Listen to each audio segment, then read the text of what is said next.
All right, I am having the opportunity to sit down with a UFC heavyweight champion, one that arguably sits at the very top of what I think a lot of people would agree he could have been or was the most dominant heavyweight champion ever. As we kind of go through some of these questions, Cain Velasquez has a ton of highs and lows of his career, battling injuries with his back, a trilogy with Yuna dos Santos, retiring some of the most epic and feared heavyweight fighters on the planet in brutal fashion, a cardio that, and an approach, this grinding approach to grappling that if you didn't respect, you're just going to get taken down and annihilated. And if you did respect, you'd get knocked out on your feet. So it ended up being just this feared style that changed the way the heavyweight division looked. Now, going through some highs and lows of his personal life, we're just going to sit down and talk to the one and only Cain Velasquez. What's up, dude? What's up, man? How are you? Thanks for coming in. Doing well, thank you. What is how do you like Austin? Amazing. Yeah. I've been out before. Yeah, I feel like anywhere that I travel, I'm open to like this is the way that things are. It's obviously just a little bit different. Everything's a little bit different, but it's great to go and experience different places. Yeah. So I love Austin. I see how big it's grown here. I love the traditions of Texas in general. Yeah. We got some pretty cool culture here. Yeah. So you're Mexican. Yes. You proudly, I mean, you're a Mexican American. You proudly walked into the UFC to heavyweight fights, to heavyweight title fights, kind of in this beautiful melting pot that is the American culture, representing two things. Yeah. You clearly are like a proud American, but you're also a proud Mexican. Yes.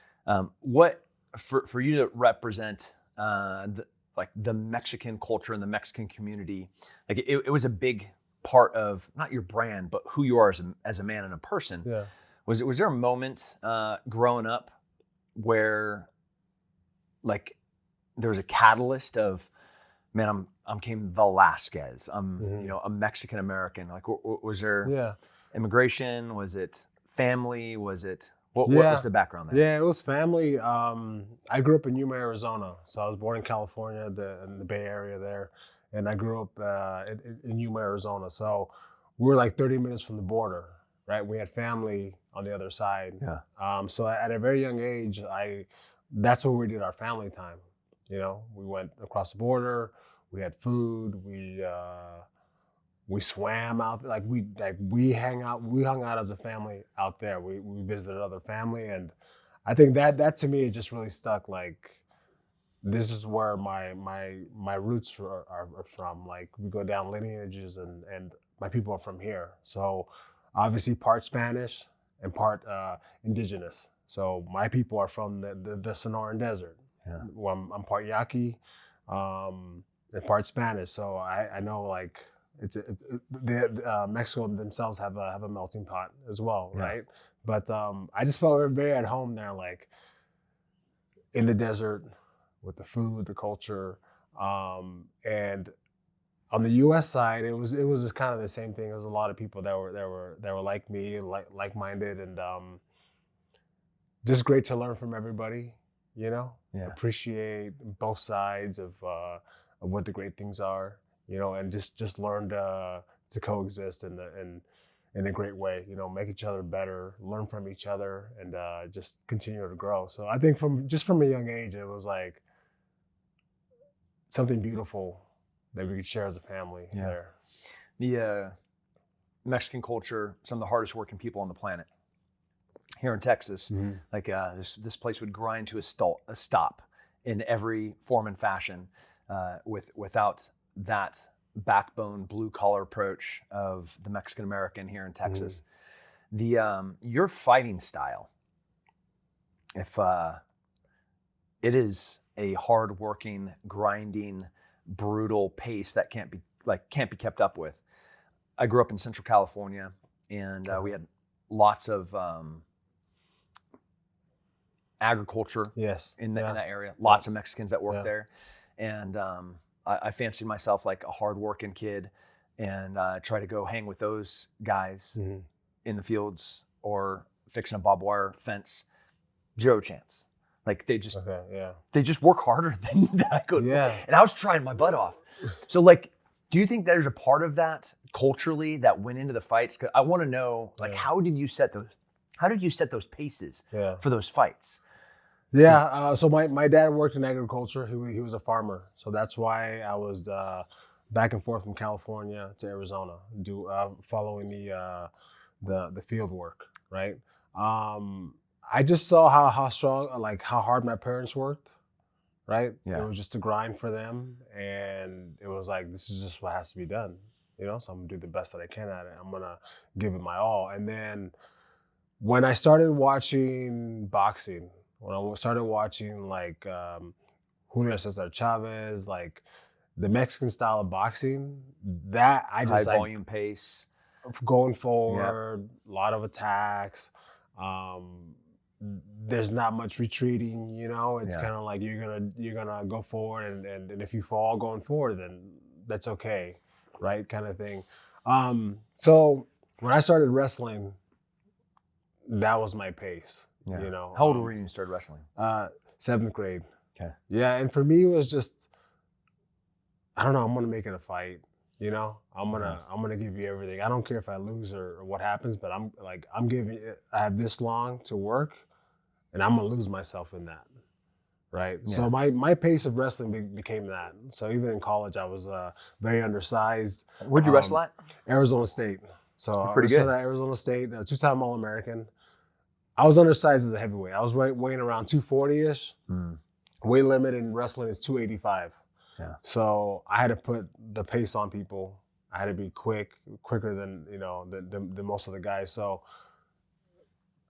I just learned to develop, like, I have this long to work. I don't care what happens in this. I'm not worried about the next match. Or I'm not worried about what happens to me afterwards. I'm gonna give you everything I have between this amount of time. And if I die in that moment, then that's okay. Like, that's kind of where I did my stuff, and I would do that in training too.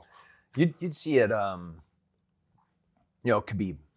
He'd set a pace that guys could hang with for 2 or 3 minutes of the first round. Yeah. At 155, at 170, that's something that you can see there. Mm-hmm. By the time you get to middleweight, light heavyweight, you just don't see it. Yeah. But then there you are at heavyweight, and taking guys into deep waters early into the first round.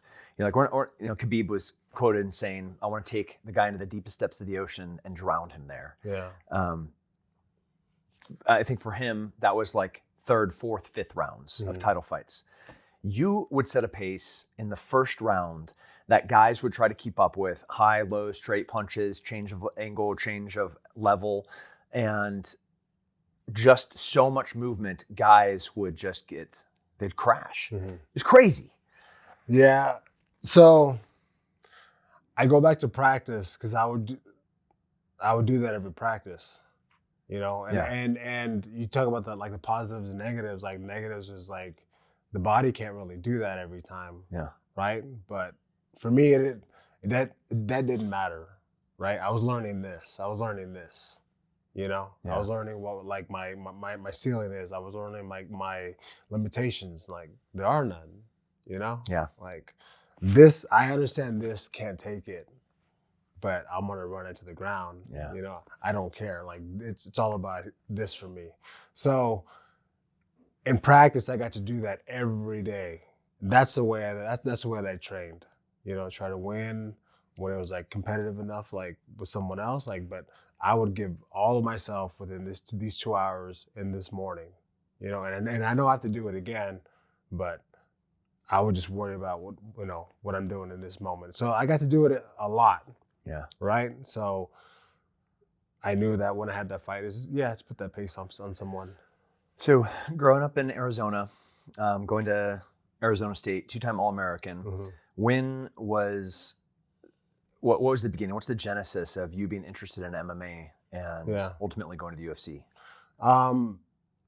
What made me make that switch was I got to a point in wrestling where I know it just wasn't enough anymore, Yeah. You know, the grappling wasn't enough. Like I wanted to learn more. I kind of wanted to raise the stakes a little more, you know, like learn the striking. Yeah. And I saw that with MMA, like you could still have a lot of wrestling in it still, have a big strong influence in wrestling, but then you can also learn the striking, the martial arts aspect of it, right? Just being a big fan of like Bruce Lee and, you know, Van Damme, like martial arts movies, like, okay, now I get to do this again, you know, like what I wanted to do as a kid. Yeah. What is how did you end up at AKA? So my college coach, Tom Ortiz, he knew one of the managers there at AKA. So I went out there while I was still in college for like for a couple of days just to see if I liked it and stuff, you know. And so Do you remember your first sparring session at AKA? I do. Sparring a kickboxer kicked me right in the head. And then what did you do to him? I picked him up. I just like picked him up, but like I let him down nice and gently. Like, Bob didn't say that. So I was talking to Bob last night, and he says, all right, first time that you come to AK, so AK, in early MMA, you've effectively had 5 main super teams. Yeah. You know, you had Jackson's, you had AK, you had Brazilian, or American Top Team. ATT and BTT. Yes. And then you had like maybe Couture. Rufus, Couture. Yes, yeah. But I mean, AKA was producing the champions. Jackson Winklejohn producing champions. Yes. And this Mexican from Arizona shows up to train for the first time. Big old head, and a kickboxer kicks you right in the head. Yes. And Bob says that you picked him up like as if he was weightless, suspended him in the air, and then put him on his ear, which is I think it's all perception, right? Yeah. I feel like it was like, this is what you gave me, I'm gonna give you this back, but just know that this can get worse for you. Yeah. You know? But that was me, yeah. So getting hit like that, it's like either you, not to say you like it, but either you're okay with it and you can move on and you know, still do what you're doing. I'm gonna read Bob Cook's words verbatim because they're perfect, and I think they accurately describe. So yeah, I picked him up and put him down nicely where he can, you know. Like, but it's the end here. So he's like, his first day of sparring in the gym, a kickboxer kicked him in the head, picked him up, slammed him, started beating the living crap out of him. I look over and I said, I think this guy's gonna be all right in this sport. I think this guy's going to be all right in this sport. Yeah, for me, it was, I was really comfortable in the striking, even though I didn't, like, especially getting into it barely, like, I was okay with, you know, exchanging, getting hit. You're hard to hit. It took a while, man. In the beginning, I wasn't because I was so focused on the offense. Yeah. Like, I want to hit you, but I would get hit in the process where I really had to, like, take a step back. Like, no, let's learn this. You know, like, getting hit in the head is not going to be good forever. No. You know, your chin will slowly die down, right? So I had to learn that stuff a lot. The head movement, the how to come in, you know, throw your punches and get out. When I first got in there, I sparred a lot with Paul Bonatello. So really strong striker. Yeah, I have a bunch of rounds with him. Okay, so I knew when I got inside of someone, like with him, I can't mess around. Yeah. You know, I got to set up my takedowns and go. Like, there's no messing around with him. He will make you pay for it. He got me ready for Robbie Lawler. Okay. Yeah. With the striker, yeah. Yeah. He could stand southpaw pretty well. Okay.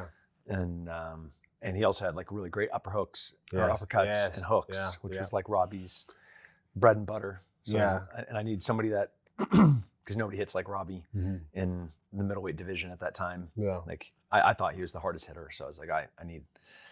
And Paul's awesome human. He is. The Crazy Bob Cook second story. When he arrives his first fights overseas, you broke your hand. Yeah. And you get back to the corner, and he's like, "Is your hand broken?" And you say, "Yeah, but I can still close it. It doesn't hurt too bad, so I think we're fine." Yeah. Like, you want to talk about just a hard-nosed, work ethic driven. You're made for the sport. Yeah, my pain tolerance was always pretty high. I realized that at a young kid, I was like a little different, you know. I was very, I used to call it like just numb, but my body it didn't really hurt, you know, and I can work through things. So I remember when I broke my hand, I was like, I didn't, even though it was like, I had like a bone sticking out pretty much, right? But I'm like, it doesn't feel broken, you know? It's crazy. So I'm gonna use it, like whatever if I have to. Yeah. But my pain tolerance was high as well. So yeah. It's a blessing and a curse in your Right. entire career. Yeah. When you're healthy, nobody could beat you. Mm-hmm. Nobody. You know, you took fights when you were hurt that you probably shouldn't have took. You and the longevity of your career definitely affected by this pain tolerance. Yeah. You know, you had barn burners where like a lesser man would have gone down early. Do you, looking at the heavyweight division now, the Aspinalls and the John Joneses, a prime Cain Velasquez, where do you sit with them? I think they'd be. I think it'd be very. I think they'd be close fights or exciting fights. I mean, absolutely it would. I think you'd run through Tom. I think John would be a problem. I would love like a peak John Jones, a peak Cain Velasquez. That's the greatest fight in heavyweight history. Mm-hmm. I think so too. Stylistically, yes. You know, like every element of what that fight would be, weight wise too, because you guys are both undersized heavyweights. Yeah. You know, you have to set paces. He's going to try to dictate range. You're going to try to beat him on angle and level. Yeah. You know, like it's just going to be wild. His wrestling's fantastic. Yes. His takedown defense obviously is world class. Yes. Like it would just be on the jiu-jitsu side. You TKO'd on the ground way more than you submitted, which I totally get, but it never. I don't think anybody understood how good your jiu-jitsu is. Like your jiu-jitsu is a problem. Yeah. No, I never. The way that I wanted to end fights or put people in like those deep waters was with strikes, strikes on the ground, strikes on the feet. That's how I wanted to do it. Yeah. Why? What? For me, like again, it was just more of my style. It was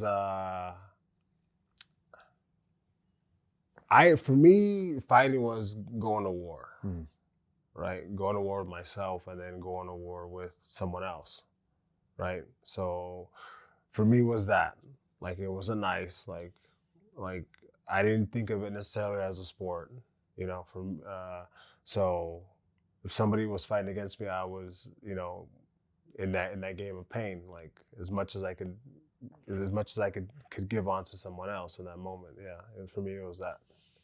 Yeah. Brutal. Yeah.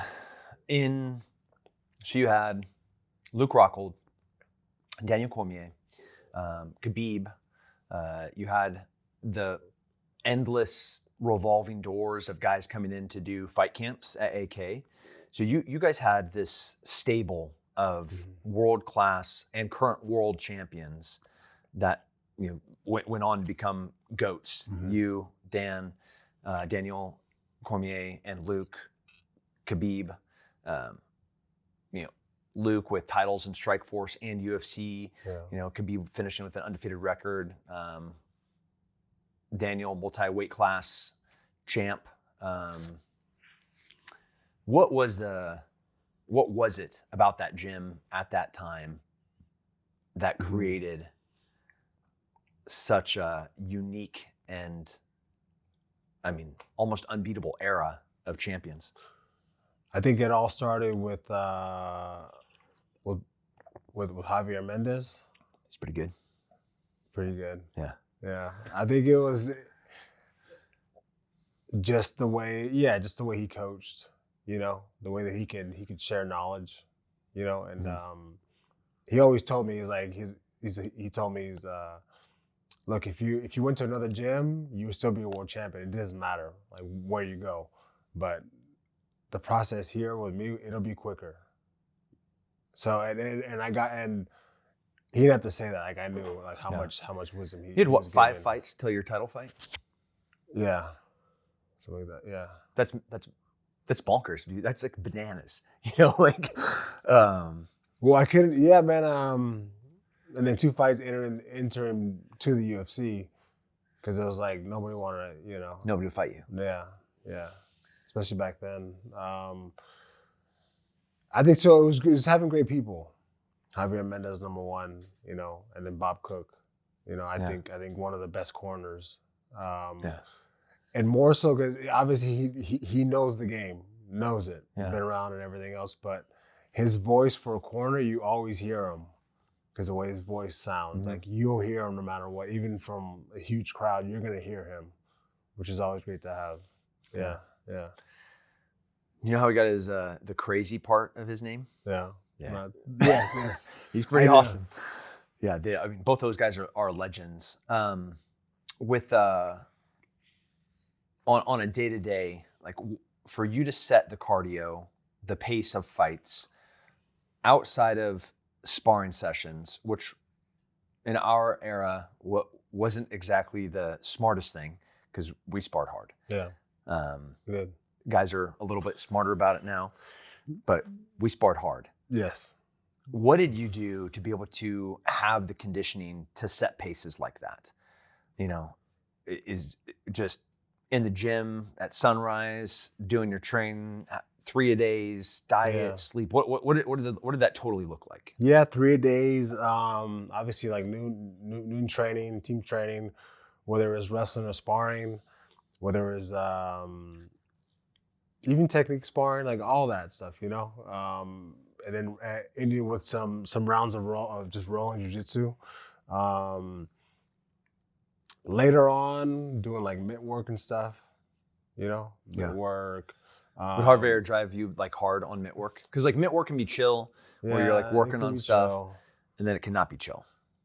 My style necessarily, I wouldn't do it chill, like unless I was really just like super tired or whatever, like then I would, but like no, I'd put work in, whether it was trying to get more power, trying to get better angles, better entrances, faster punches, whatever it was. I didn't necessarily have a chill button or anything like that. We would do like a good Airdyne workout, where it's 30 minutes. That's what I just did just now. Yeah. Okay. So a good 30 minutes, 1 minute on hard on the Airdyne. So pushing it pretty hard, like you're in a fight, and then 1 minute doing something else, whether it's bag work, mitt work, wrestling. And so as hard as you can for 30 minutes, pretty much, on boom, boom. Was it competitive where like just now I was going minute on, minute off, and I send this to my friends where I have total calories over this 10 minute on set, 20 minute total, minute on, minute off. And it's like when you guys would get done, are you guys going back to see who did the most? Who has the highest RPMs? Are you guys psychopaths like that? Yes. Yeah. So I would watch like people's the way they were pedaling. So like Daniel or something, I'd watch them. Yeah. And I'd be like, I gotta go faster. Yeah. I listen. Okay. To the like what of the bike. Okay. I would always just listen to the pitch and be like, I have to be whatever that is. I just have to be more. Yeah. Why are we like this? Like, what's wrong with us? I don't know, but I would watch the feet and I'm like, mine has to be faster than yours. Like everyone, like I don't care who was there. You know what? In those, like, what it comes down to, like what I figured out, and I guess it was why I did this. I was just figuring out myself. Yeah. Like I figured, like I was saying before, like the limitations on like there are none. I was figuring out my inner strength. I was figuring out my heart. I was figuring out my dedication. But I had love for what I did, right? So essentially, like it is just me. I made it all. Yeah. There's other people there, other brothers there, and all that, but I'm figuring out this. Vice versa. Yeah. When I'm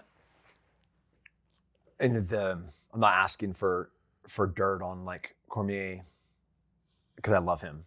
I also love him as a coach now. Mhm. I love him as a Yeah. commentator. He's just a great human.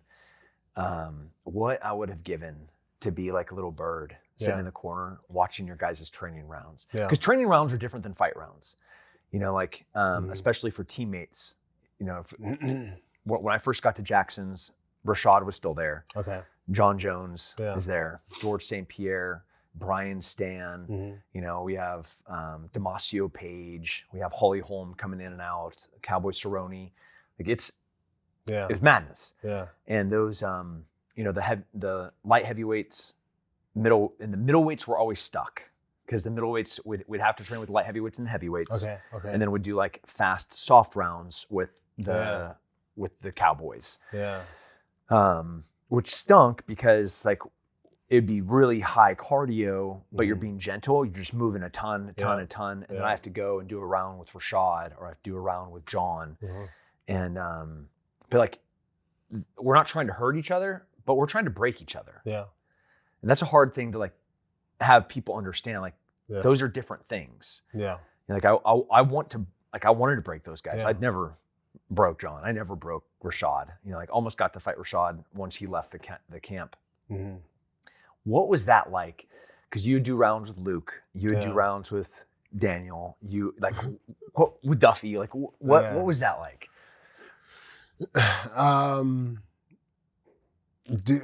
It's just like one strong hit changes it all. Mm-hmm.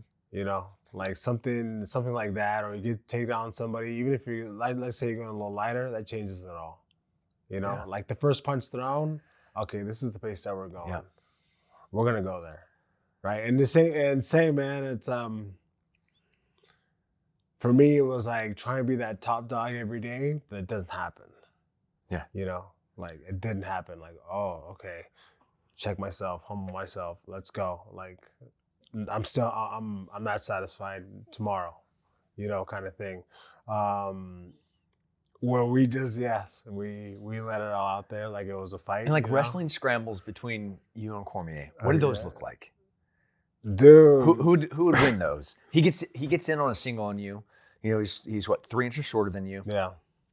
He also has like really, really quick, surprising fast penetration steps. Yes. So he gets in on hips in ways that like you never expect him to get in on you. Yeah. But then strong hips, lift you up, all that. So how'd this all go? Dude, again, the more that we did it together, the more that we sparred, the more that we wrestled, did the exchanges in that way, the harder it was for each of us to take each other down. Like I had a good single leg where I would dump people and that worked on him. And then it was like, he knew it so well that it was like, okay, it doesn't work. Yeah. And that first move doesn't work. So then I got to chain wrestle. Same thing with him coming in on me. Like he get it on me, he would lift me up. You really? Like he would pop if you let him, he would pop your his hips in and lift you up. Very easy. I don't remember a single time in your entire UFC career somebody lifting you. No, but he, that's it. He's great. That's him. Like pop his hips in, lift you up. It got to a point where I could let someone like him get on my leg, and I'd be bouncing on one leg, and I would defend because we were in there so much. Yeah, and just defending, I'd be okay. I'd be comfortable. Would Dave Camarillo come in? Yeah. So like, jiu-jitsu grappling wise, Yes. you had Dave Camarillo. Yep. And then on like the overall MMA coaching side, you had Bob. Javier and Javier Bob. as Yes. primarily striking. Yes. And MMA. Yeah. So that's kind of like the team dynamic on the coaching side. Yeah. Yeah. Dave is what, like 45 minutes from the actual school though? So how often would he come down? So he would come in every day. Would he really? He'd be in there every day. He'd You be in lucky there dog. for the sparring. Do you understand how lucky you were to have those kind of coaches? Yeah. Oh yeah. Like legit. Yes. Yeah. Yes. Yeah. So we had all the, those team of coaches every day watching over you and, getting you better. And then again with the team, that's pushing you as well. Right. Yeah. Yeah. Did you ever take a fancy to judo? No, I think because of the wrestling, Yeah. my mind was like Like, no, like, but so I did as far as like some of the throws, the foot sweeps. Mm-hmm. I saw how effective they were, you know? Yeah. So again, I just took things that I really loved from each, you'd from steal each a style. tool that complemented Yeah. your system and your process and your style. So as far as like judo, because of the throwing, like I knew I was very undersized. I never wanted to lift anybody up. Yeah. I was like, no, that's a lot of work. Like I didn't have that type of explosive power like DC did. Yeah. You know. Yeah, you're hitting a single, running the pipe, putting a guy in the butt, putting him against the cage, doing an ankle pick, yeah, and then grinding him, a duck under to his back. Yeah. So it was more like the body types, right? DC's small, compact, tight core. He gets under you very easy. Me, longer core, short legs. Like I don't want to lift people up that are heavy. Like I got this time period here. I want to try to save as much as I can. So just using more like footwork and speed to like get somebody down. Yeah. Yeah. So you had this trilogy with Junior dos Santos. Yes. The final fight, 25 minutes, broke the record in the heavyweight division for number of strikes in a single heavyweight title fight, because of your pace, because you're a psychopath. Yeah. I mean, like in the best. I mean that in a complimentary way. Like, yeah, in that way. Yeah. That was madness to watch this fight. Outside of that trilogy, you also fought Brock Lesnar. Kind of cool foreshadowing for you moving into professional wrestling, which is I want to know a little bit about. But in your kind of, these were the biggest names of the whole entire sport, and you're getting trilogy fights and title fights. You're effectively retiring Brock Lesnar. Like that was the brutal. That was a brutal fight to watch. Okay. And I'm a Brock fan. Okay.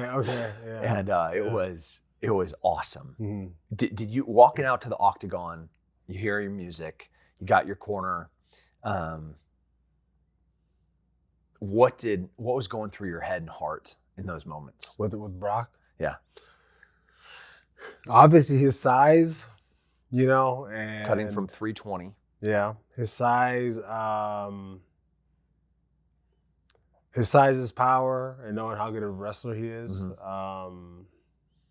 Again, dangerous. You know? Can be dangerous, especially with a certain style, for sure. But his massive size is like, wow, it's a big human. Huge human. They said that when he walked into the Octagon after he'd cut weight to 265. Yep. He'd be back to 290 for fight night. Yes. You're almost fighting a 300-pound guy at the heavyweight limit of 265. Yep. And you would walk onto the scale at 250, right? Heaviest was probably that. So I probably weighed in like 240 something. Yeah. Going in. Again, with my strong suits with him, that I was very good at getting out from the bottom. Right, we did this in college wrestling a lot. Nobody holds you down.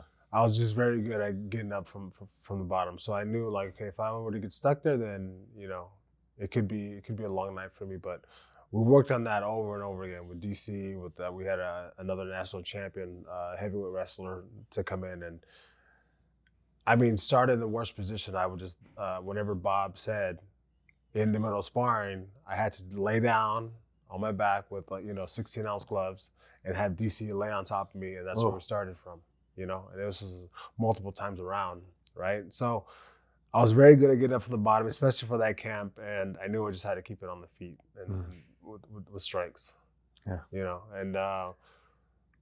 just like the pressure of everything, but it didn't matter for me. It was, my mentality was I didn't care if I lost or won. It was like I'm just gonna give you what I have.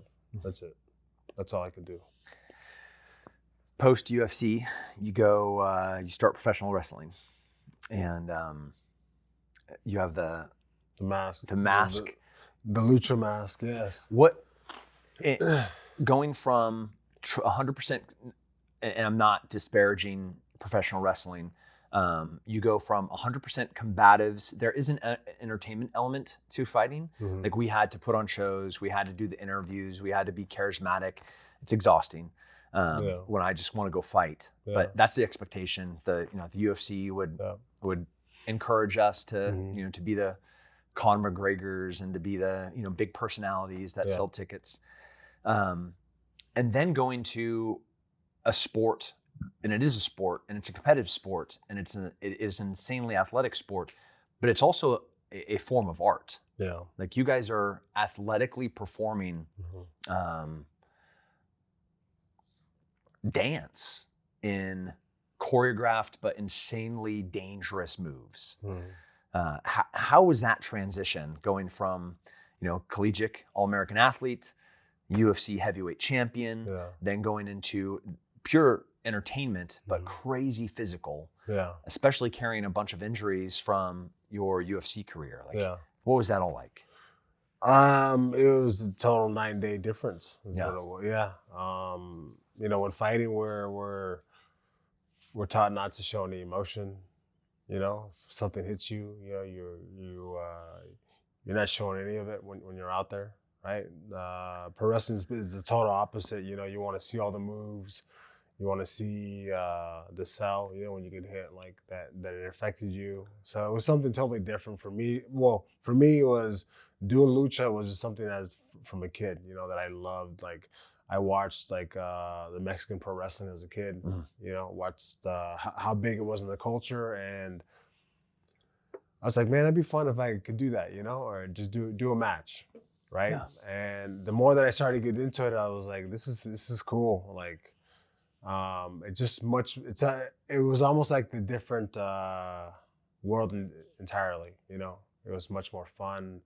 You could bring your kids to it, and that for me was great. I never took any of my kids to watch me fight. Yeah, same. So this was like, okay, now I can bring you in. This is much more lighthearted. We're all having fun. It's not as serious as a fight game. So it was totally different, man. And again, it's just like I'm just learning, learning from it and enjoying it. Yeah. Family's been a big part of your life, and as you're going through some tough legal stuff right now around family, how did you balance the brutality of fighting?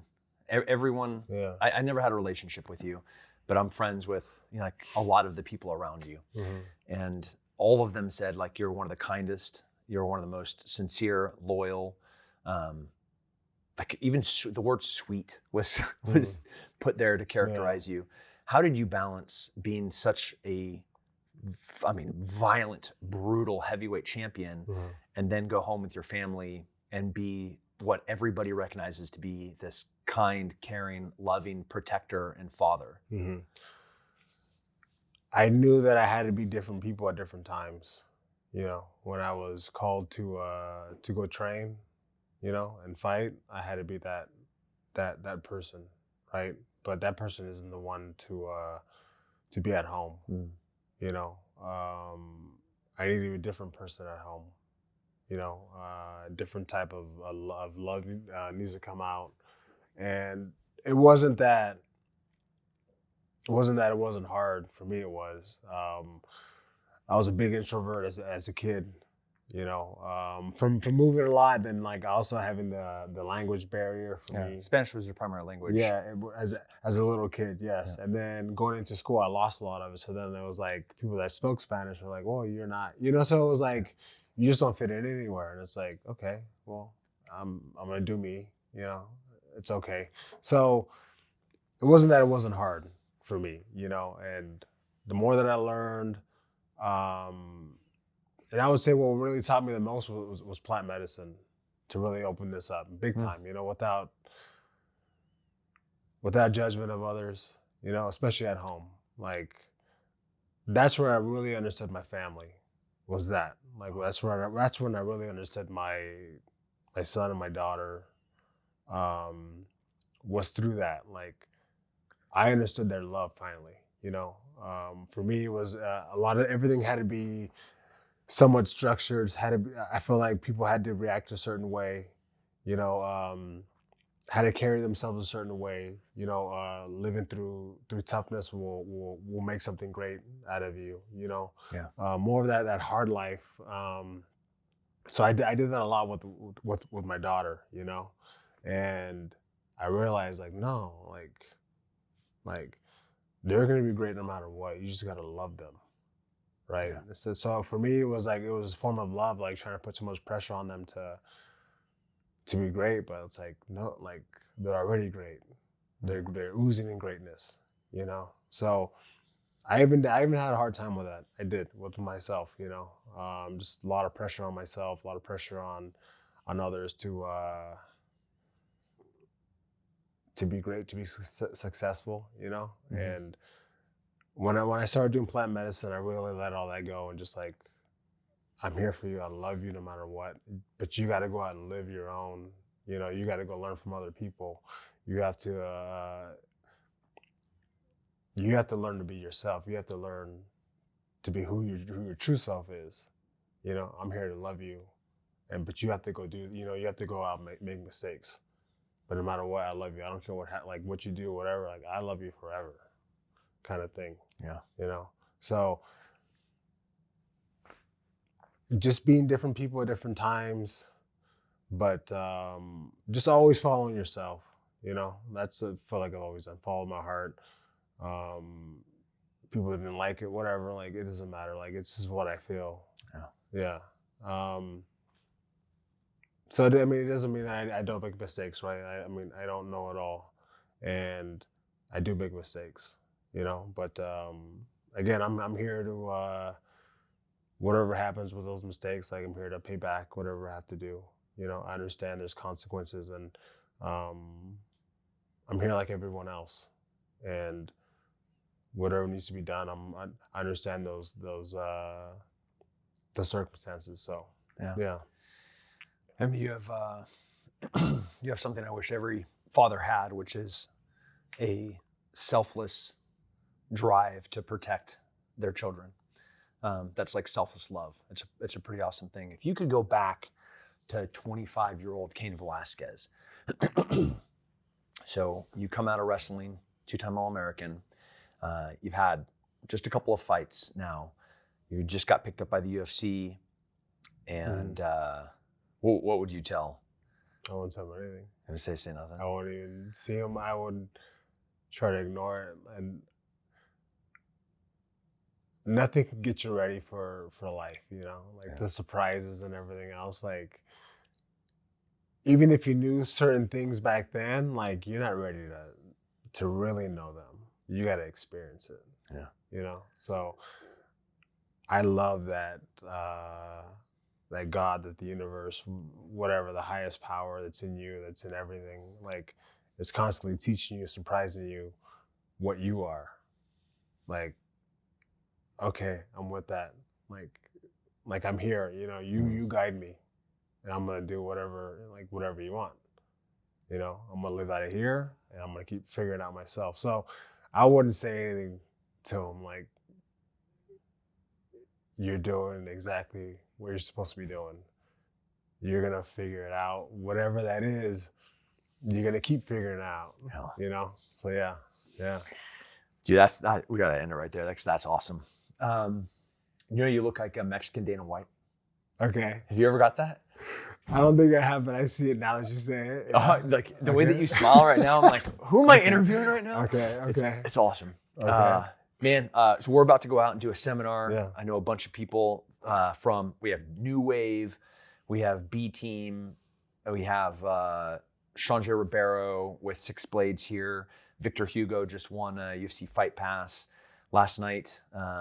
Like Austin, the level of jiu-jitsu here, I thought I fancy myself pretty talented at jiu-jitsu. Okay.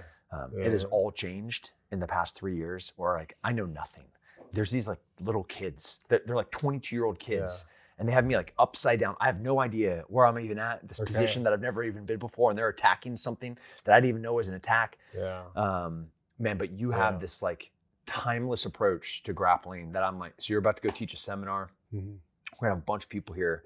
This is gonna be awesome. I really appreciate you. Thank you. I appreciate you. Thank you for this. So thanks for everything that you do. Thanks for setting a standard for all of us to aspire to be. So you just keep being you. We're all behind you. Thank you. Thank you so much for that.